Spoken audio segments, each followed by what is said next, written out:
ഗുജറാത്തിലെ അഹമ്മദാബാദിൽ air India വിമാനം തകർന്നു വീണ മരണം 242.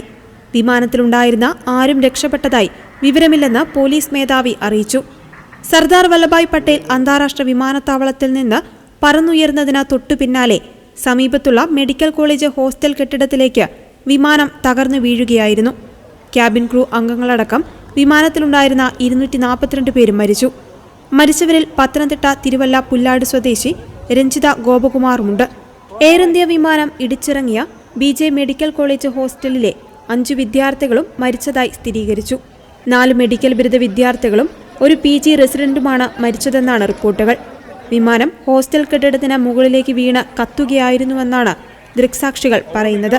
ഇവിടെയുണ്ടായിരുന്ന വിദ്യാർത്ഥികളെയാണ് ആദ്യം പരിക്കുകളോടെ ആശുപത്രിയിൽ പ്രവേശിപ്പിച്ചത്.